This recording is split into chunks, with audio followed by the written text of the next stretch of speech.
안녕하세요. 저는 30대 후반 여자입니다. 여러분, 잘생기고 돈 많은 남자 좋아하시나요? 제가 바로 그런 대단한 남자와 결혼한 여자입니다. 벤츠인 줄만 알았던 그 남자와의 결혼 생활은 제 인생을 하드코어로 만들어버렸는데요. 기가 막히고 코가 막힌 제 결혼 생활과 힘들었던 만큼 더 행복해진 그 이후의 이야기를 들려드리고자 사연 보내게 됐습니다. 저희 아빠는 의사였어요. 저는 아빠 얼굴을 본 적이 없습니다. 제가 태어나자마자 교통사고로 돌아가셨거든요. 아빠가 돌아가셨을 때 저희 엄마 나이가 고작 22살이었다고 해요. 본인도 어린 나이에 엄마는 어린 저를 업고 다니며 안 해본 일이 없었죠. 제가 조금 크고 나서는 외할머니가 저를 돌봐주셨어요. 외할머니는 다리가 좀 불편하셨어요. 손녀딸 밥을 해주려고 떠리로 나온 생선을 들고 절뚝거리며 걸어오시던 할머니. 밤에 재래실 화장실에 혼자 가기 싫다고 하면서 볼일 다 볼 때까지 밖에서 기다려달라는 손녀의 말을 늘 들어주던 할머니. 그런 할머니에게 보냈어요. 할머니 등에 업히면 그렇게 포근하고 따뜻할 수가 없었거든요. 지금 생각해보면 정말 미안한 일 투성이에요. 초등학교에 들어가고 나서 엄마는 더 바빠졌어요. 식당에서 일하느라 아침부터 밤까지 눈코 뜰 새 없이 바빴어요. 집에는 늘 할머니만 있었고 학부모 참관 수업에도 엄마 대신 할머니가 왔죠. 지영이네 엄마는 왜 저렇게 늙었냐고 친구들이 수군대던 날 저는 할머니에게 다신 학교에 찾아오지 말라고 소리를 질렀습니다. 제가 초등학교 4학년 때였어요. 그날 저녁 저는 화장실에 가다가 밤에 돌아온 엄마와 할머니가 부엌에서 나누는 얘기를 들었습니다. 다리도 안 좋으면서 뭐하러 자꾸 시장에 가세요. 먹을 거는 제가 식당에서 다 가져오잖아요. 이거 보세요. 넘어져가지고 바지 다 찢어졌잖아요. 걷어보세요. 약 바르게. 앞으로 지영이 업어주지도 마세요. 괜히 애까지 다치게 하지 마시고. 혼자 화장실에 앉아있다는 게 무섭다는 것도 있고 오줌을 누면서 훌쩍훌쩍 울었던 기억이 납니다. 그날 저는 몰래 손전등을 켜고 잠든 할머니의 바지를 걷어 할머니의 깨진 무릎을 한참 들여다봤어요. 그러면서도 할머니한테는 학교에 찾아오면 절대 안 된다고 우겼죠. 몇 달 뒤에 할머니는 얼음판에서 미끄러져 골반뼈가 부러졌어요. 뼈가 붙지 않아 몇 달 동안 고생하시더니 결국 다음 해에 돌아가시고 말았습니다. 할머니가 돌아가시기 전 TV 프로그램에 나오는 가족들이 둘러앉아서 배를 맛있게 깎아먹고 있었는데 할머니가 그걸 유심히 쳐다보시더라고요. 할머니, 저거 먹고 싶어? 할머니가 고개를 끄덕였어요. 저는 제 수중에 있던 몇백 원을 들고 시장으로 뛰어갔어요. 그런데 아무리 돌아다녀도 배를 찾을 수가 없었어요. 2월이었으니 배가 있을 리가 없었죠. 결국 저는 빈손을 호호 불며 집으로 돌아갔어요. 할머니는 추워서 제 곱은 손을 가져다 자기가 깔고 있는 요 안에 넣어주셨습니다. 할머니는 결국 배를 못 드시고 돌아가셨어요. 그 뒤로 저는 배를 잘 못 먹게 됐어요. 배만 보면 가슴이 아프더라고요. 나이가 조금씩 들수록 할머니 생각이 조금씩 더 났습니다. 제가 고등학교 1학년 되던 해에 저희가 새들어 살던 옆집에 할머니랑 손자가 들어와 살게 됐습니다. 옆집 할머니는 혼자서 손자를 키우고 계셨어요. 엄마 말로는 그 할머니 아들, 그러니까 그 집 남자애네 아빠도 의사였다고 했어요. 옆집 할머니 손자는 9살이었는데 말수도 적고 낯을 많이 가렸어요. 할머니네랑 저희는 금방 가까워졌어요. 귀가 어두운 할머니 대신 제가 전화를 받아드리곤 했죠. 엄마는 식당에서 음식을 가져올 때 옆집 목까지 가져오시게 됐죠. 할머니가 어린 손자 키우느라 혼자 애쓰는 게 안쓰럽다면서요. 할머니는 폐지를 주워 번 돈으로 손자를 어렵게 키우고 계셨어요. 저도 시간이 날 때마다 할머니 손을 덜어드리려고 그 집 청소나 빨래도 해드렸어요. 제가 학교 다녀오면 저녁 지어서 가져다 주고 옆집 손자랑 저랑 나란히 앉아서 숙제를 할 때가 많았죠.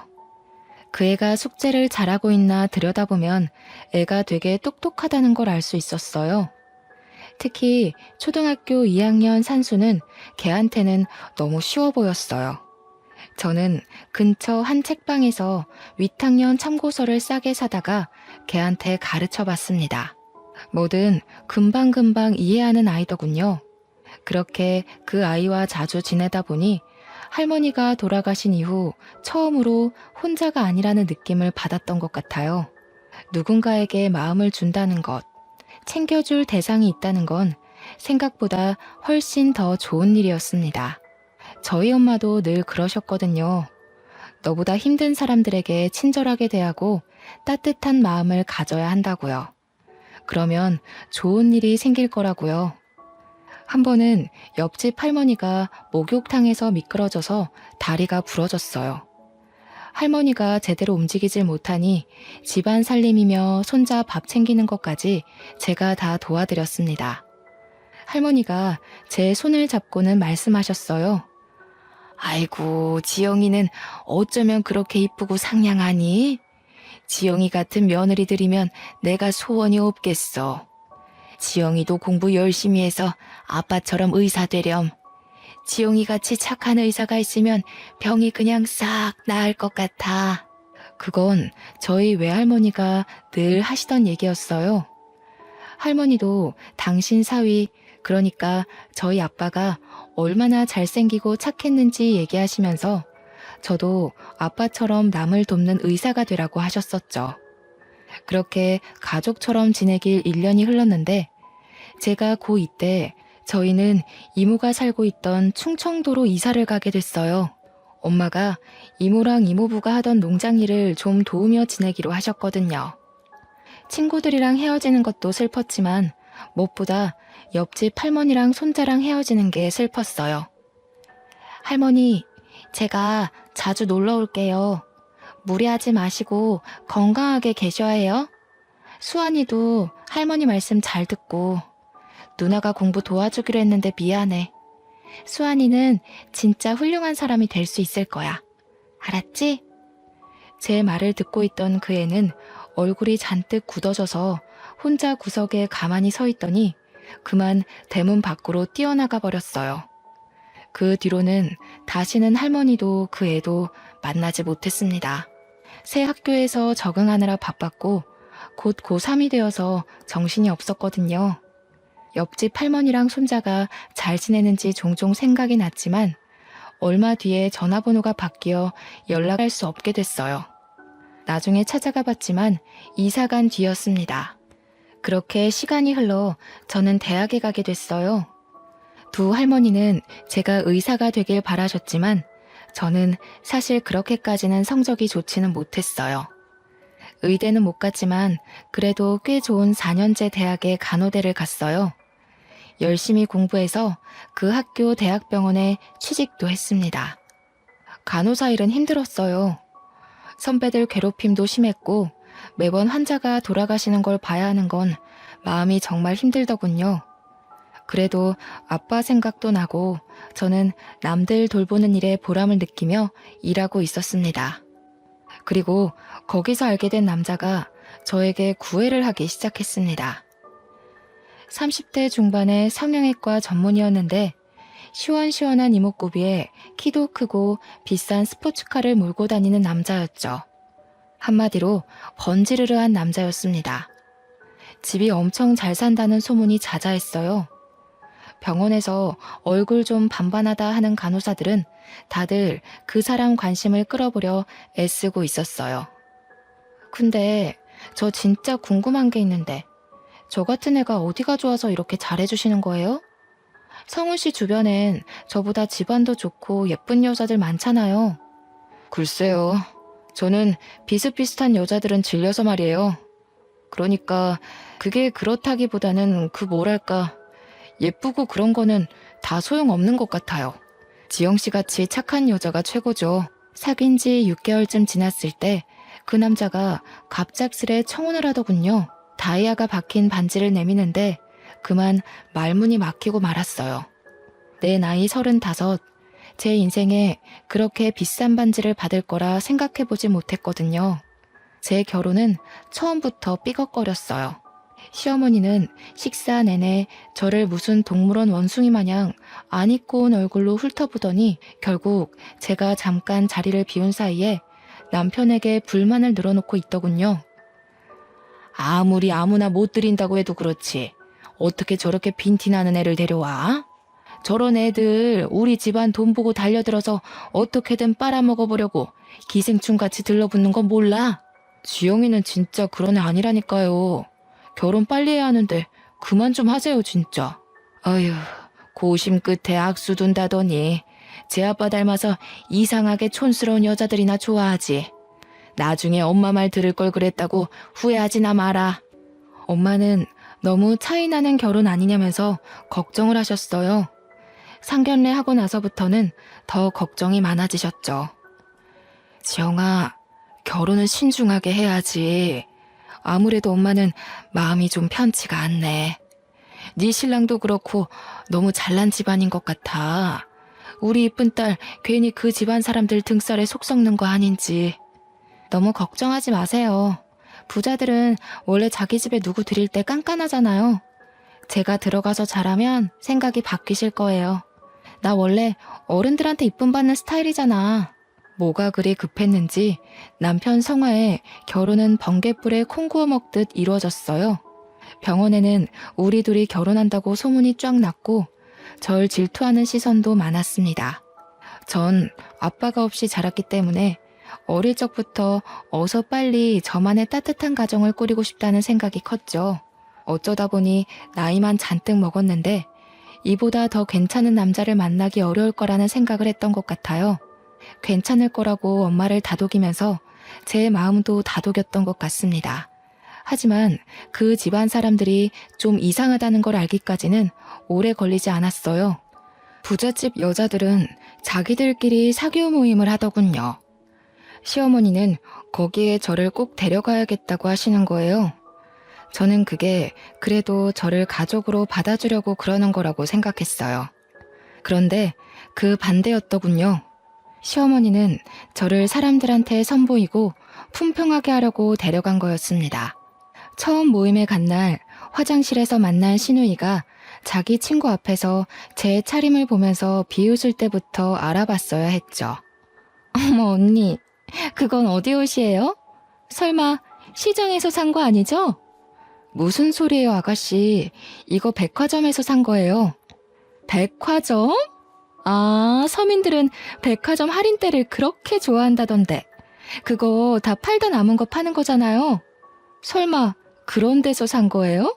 하기는 오빠는 대체 자기 와이프 제대로 된 옷 하나 안 사주고 뭐한대? 야, 너 왜 그래? 자존심 센 너네 엄마가 어른이 다 챙겨서 데려오셨으려고. 야, 우리 엄마가 어떤 분이신데 며느리 옷까지 챙겨서 데려와? 우리 엄마는 아주 철두철미한 분이라고. 세상에 공짜가 어딨냐 이거지. 사실 맞는 말이잖아.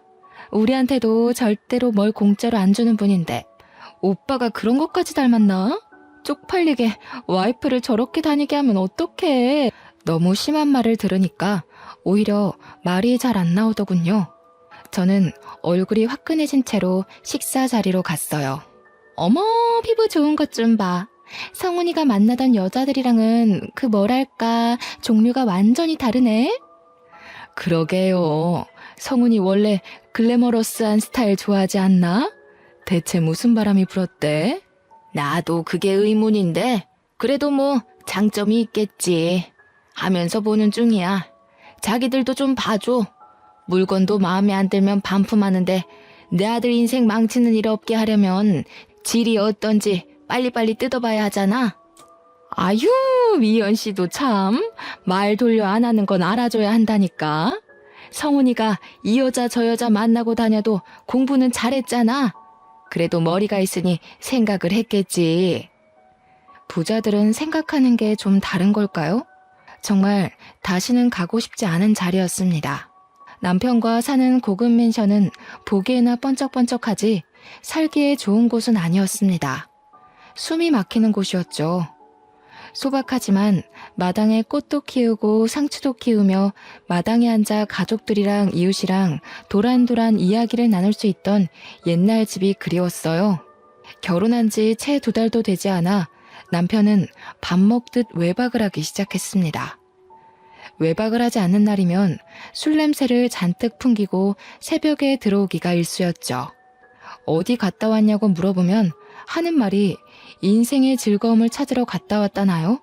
그 사람이 말하는 즐거움이라는 게 뭔지 아는데도 오랜 시간이 걸리지 않았죠. 여자 향수 냄새를 잔뜩 묻히고 오기가 일쑤였으니까요. 하루는 금방 온다고 해놓고 안 오길래 새벽에 지하주차장에서 기다리고 있었어요. 남편 차가 들어오길래 반가운 마음에 가까이 가려는데 웬 여자가 술에 취해 몸도 못 가누는 남편을 부축해서 내리더군요. 전 주차장에 서서 굳어버렸습니다. 후들후들 떨리는 다리에 겨우 힘을 주고 집에 들어갔더니 남편은 소파에 널브러져 있더군요. 남편 주머니에서 핸드폰을 꺼내 열어봤어요. 미진이, 희영이니 하는 수많은 여자들과 전화와 문자를 주고받은 걸 보고 할 말을 잃었어요. 그날 뜬 눈으로 밤을 지새웠습니다. 저번에 그 여자는 누구야?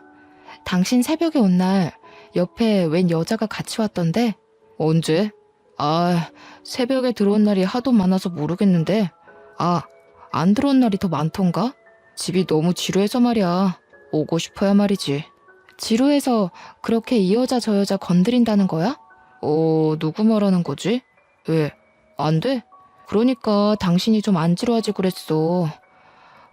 당신 같은 여자는 좀 다를 줄 알았는데 하나도 다를 게 없더라고.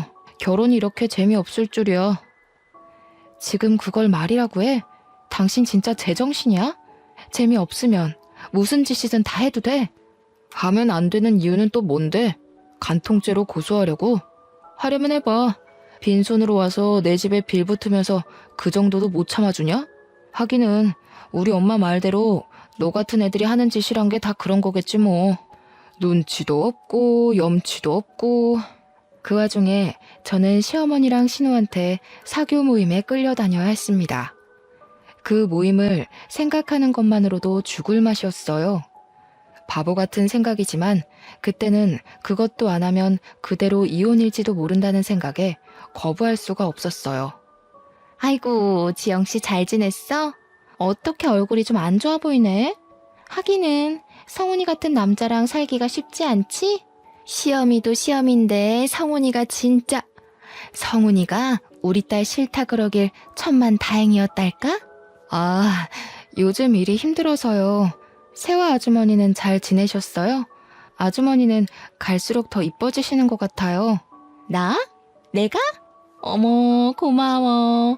남들이 그렇게 말하면 빈말 같은데 지영씨가 말하면 진짜 같다니까. 그렇게 말해주니까 내가 또 좀 미안해지네. 지영씨는 뭐 진짜같이 말하는 기술이라도 있는가 봐? 진짜예요. 얼른 들어가요. 다들 기다리고 있겠어요. 왜 이제 오니? 아이고, 저 꼬락서니 옷 못 입는 건 여전하구먼.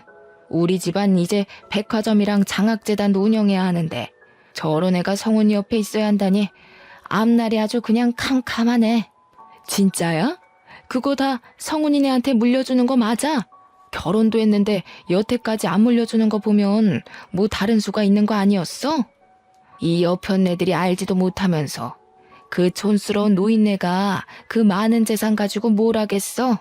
그냥 욕심나서 안 주고 있는 거지.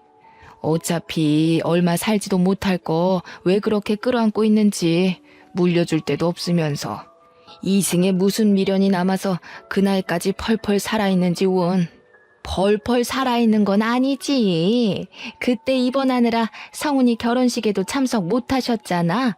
그나저나 그 노인네 요새는 어디서 지내시나? 울 시엄마도 슬슬 양로원으로 보내야 할 텐데.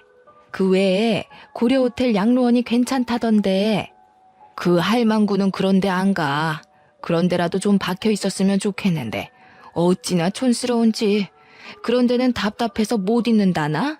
맨날 집에 돌아갔다가 탈나서 병원에 입원하잖아. 아유, 진짜 누가 성훈이 할머니인 줄 알까봐 겁난다니까. 아, 그 할머니 고집만큼 목숨줄 질긴 거는 우리가 다 알지. 자기가 고생이 많아. 얼른 물려줘야 성훈이가 병원도 차리고 할 텐데. 뭐 90이 다 된 할망구가 버티면 얼마나 버티겠어. 우리는 그냥 조금만 기다리면 좋은 날이 오겠거니 하면서 참고 견디고 있어. 문제는 얘지. 도대체 언제까지 저렇게 촌스러울 건지 원. 에이, 왜 그래. 지영이같이 자연스러운 애들이 진짜 이쁜 거지. 솔직히 성훈이가 만나던 여자들 다 성형빨이었잖아. 자연스럽긴 개뿔이 자연스러워. 요즘엔 빈티나고 촌스러운 걸 자연스럽다고 하나 보지? 왜? 네 딸 못생겼다고 성훈이가 퇴짜 놓은 게 아직도 분한가 봐? 솔직히 말이 나왔으니까 말이지. 내 아들처럼 잘난 애가 도대체 왜 저렇게 아무것도 볼 게 없는 여자랑 살아야 해?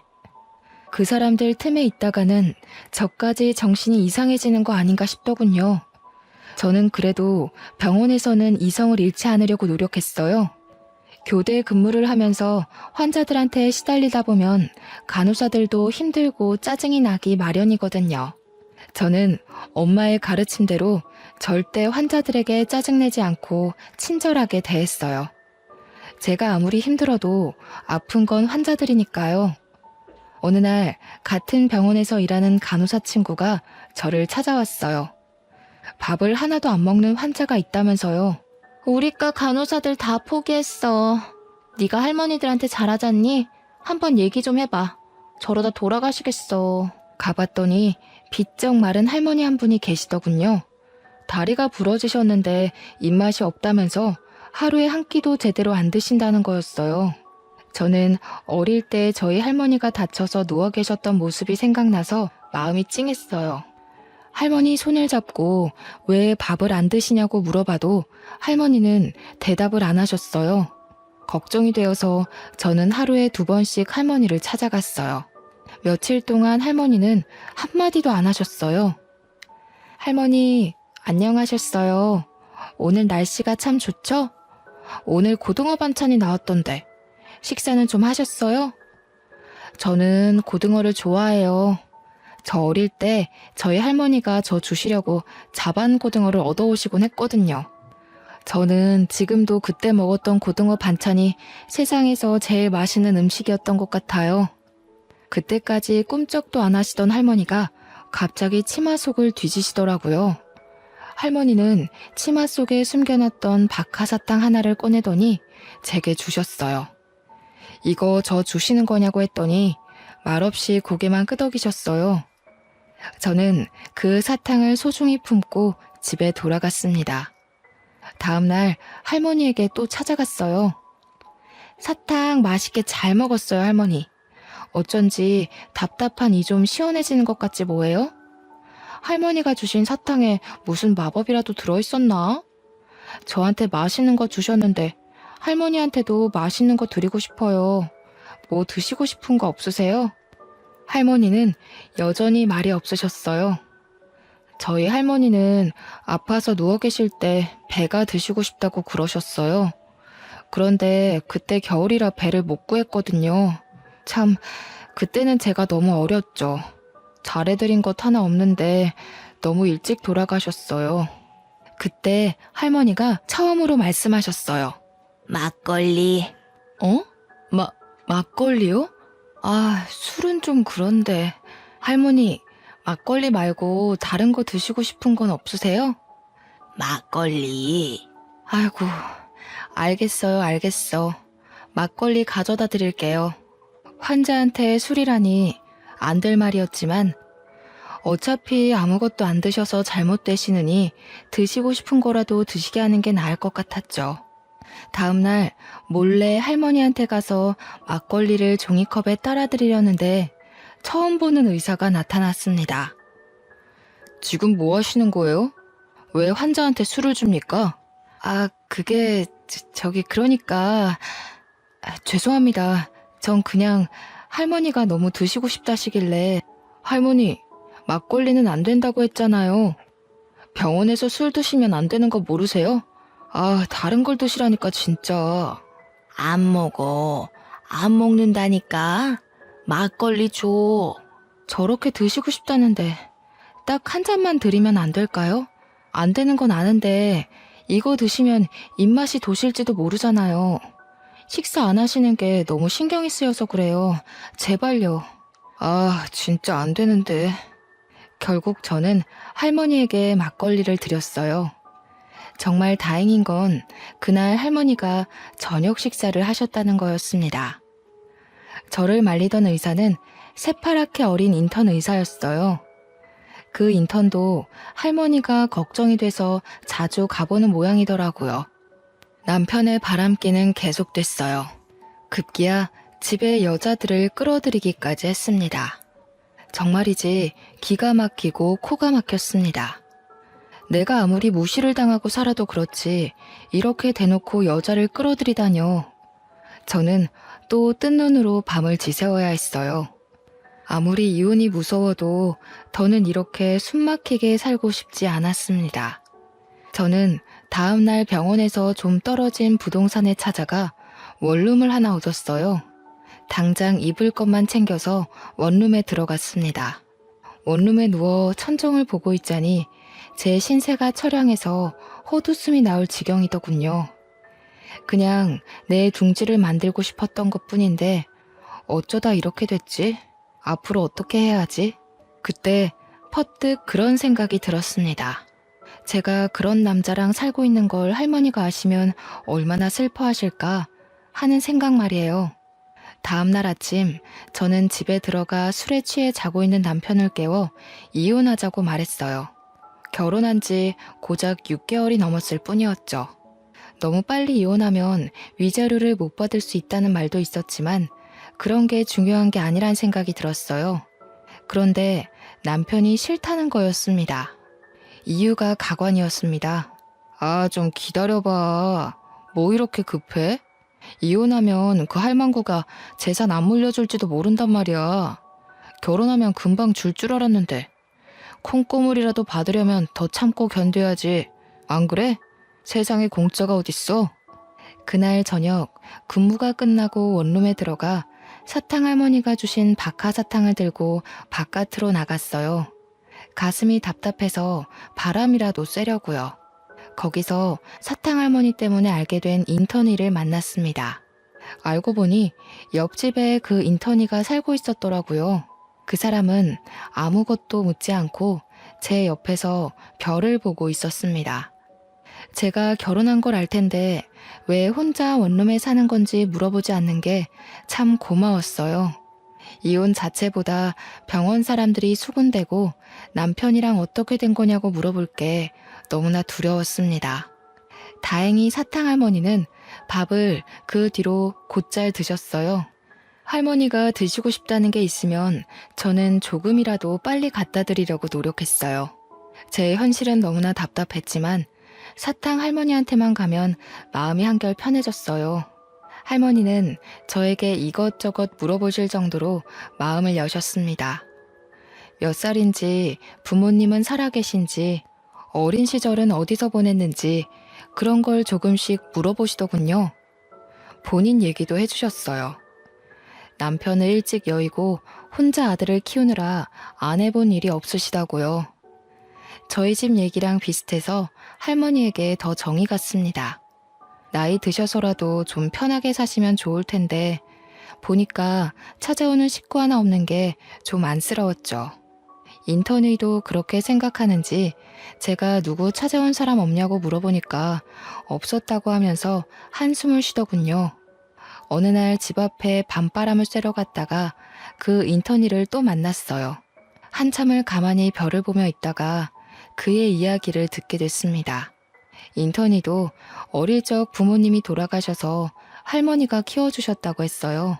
알고 보니까 그 사람도 할머니가 그리워서 사탕할머니를 자주 찾아가는 거였습니다. 할머니가 그리울 때마다 별을 봐요. 할머니가 저한테 아빠처럼 의사가 되라고 자주 말씀하셨거든요. 그런데 의대 합격하기 전에 돌아가셨어요. 의사 가운 입은 모습 꼭 보여드리고 싶었는데 그 사람 옆에서 별을 보고 있으려니 어쩐지 혼자가 아니라는 기분이 들었습니다. 평화는 오래가지 않았어요. 며칠 뒤 병원에서 저는 남편이 갓 들어온 어린 간호사를 데리고 약품 창고로 들어가는 걸 목격하고 말았습니다. 남들 시선도 시선이지만 어린 간호사가 제 남편에게 잘못 놀아날지도 모른다는 생각에 말려야 할 것 같았어요. 문을 벌컥 열었습니다. 여기서 뭐 하는 거야? 남들 보면 어쩌려고. 진짜 사람들한테 망신당해야 속이 시원하겠어? 거기 신입도 이 사람하고 엮이지 말아요. 입사하자마자 사람들 입방아에 오르내리고 싶어요? 어허, 이거 집 나간 여자가 왜 말이 많아? 난 어차피 여기 나가서 병원 개원할 거라 상관없는데?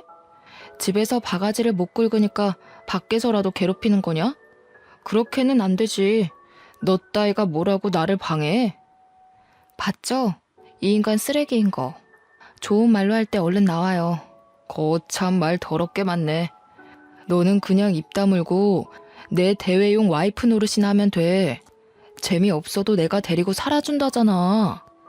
앞으로 백화점도 생기고 재단도 생길 텐데 뭔 불만이 그리 많아?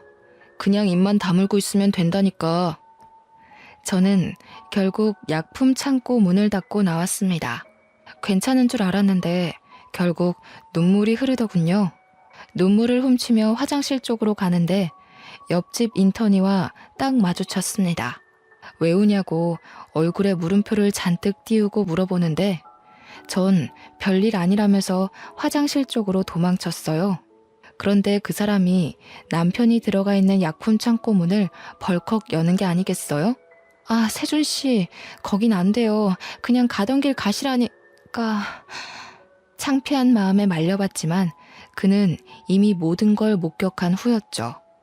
그날 시어머니로부터 다음 모임에 참여하라는 호출이 왔습니다. 저는 시어머니를 만나 단판을 지으려고 일단 찾아갔어요. 남편이 지금까지 심하게 바람을 피웠고 지금 별거 중이며 병원에서까지 여자들을 건드리고 다닌다는 걸 알리며 이혼하겠다고 말했습니다. 그런데 이 집안 사람들은 저를 실망시키는 법이 없더군요. 시어머니는 뭐 그런 걸 가지고 소란을 피우냐는 얼굴이었습니다. 그게 다야?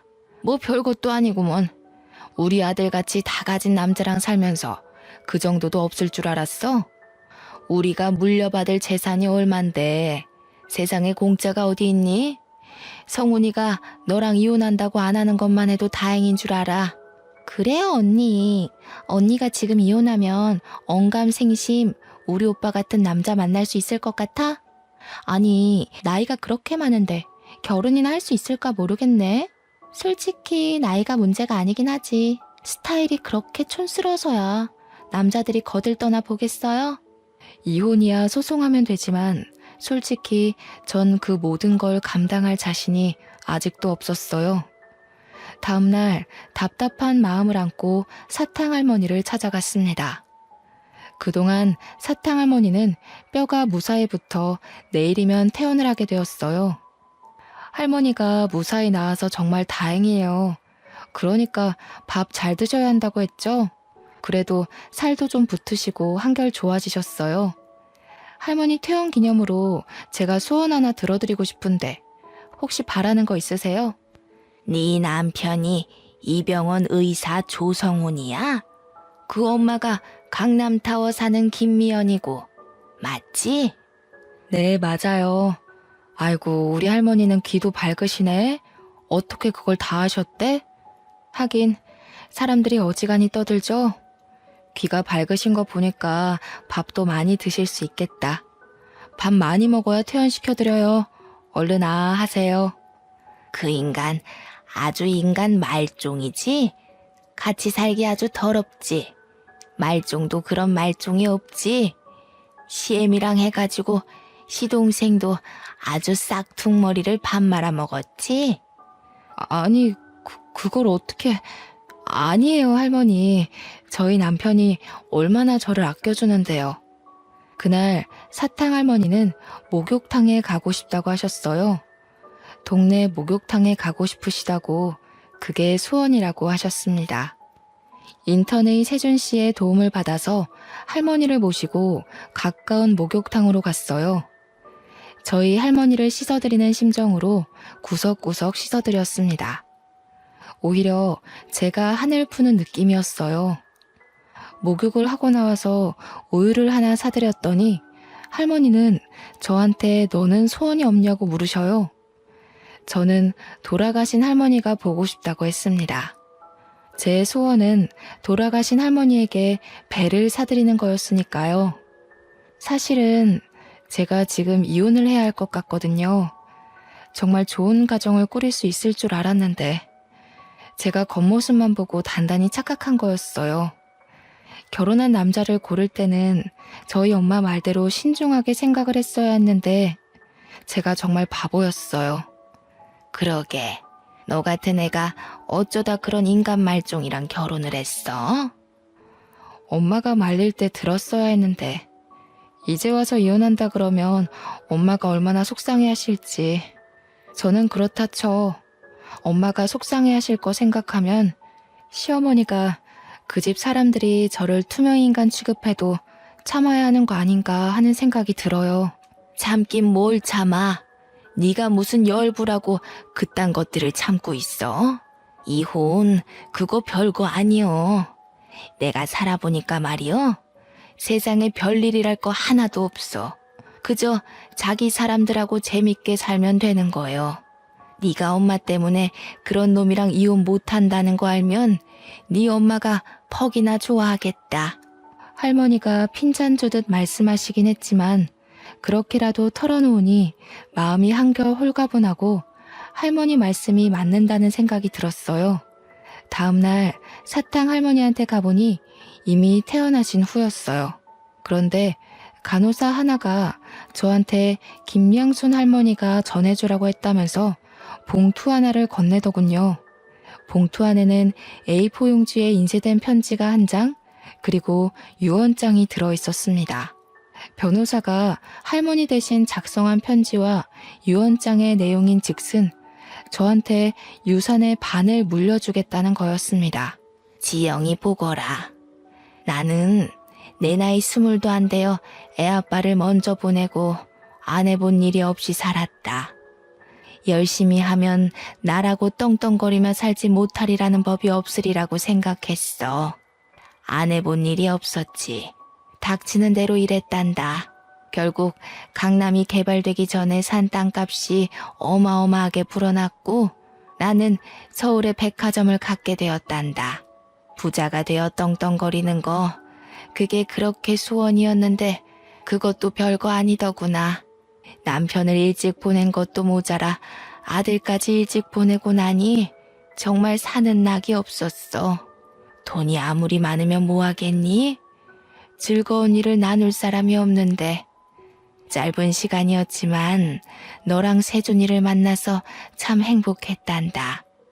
내 증손주조차 내가 저 일하는 병원에 입원해도 창피하다고 한 번도 찾아오지 않았는데 너희들이 매일같이 찾아와줘서 얼마나 즐거웠는지 모른다. 특히 지영이 네 덕에 몇십 년 만에 사는 재미를 느껴봤다. 내 증손주가 네 남편 주성훈이다. 증손자 며느리인 줄 알았으면 진작에 말을 해줄걸. 우리 아들은 반듯한 애였는데 손자나 증손자가 왜 그 모양인지 모르겠다. 조성훈이라는 녀석 아무리 고쳐 쓰려고 해도 어려운 몹쓸 놈인 거 내 속속들이 잘 알고 있다. 네가 그런 남편의 시애미까지 감당하느라 그동안 얼마나 고생이 많았니? 나는 갈 날이 얼마 남지 않았다. 가기 전에 이승에서 기쁨을 느낄 수 있게 해줘서 정말 고맙구나. 내 성희가 네가 당한 아픔에 조금이라도 위로가 되면 좋겠다. 유언장에 따르면 저뿐만 아니라 인턴의 세준 씨한테도 원룸 건물이 하나 주어졌습니다. 이게 무슨 자다가 하늘에서 떡이 떨어지는 소리일까요? 사탕 할머니가 남편의 증조 할머니였다니. 그것도 놀라운데 저한테 재산의 반을 주시겠다니.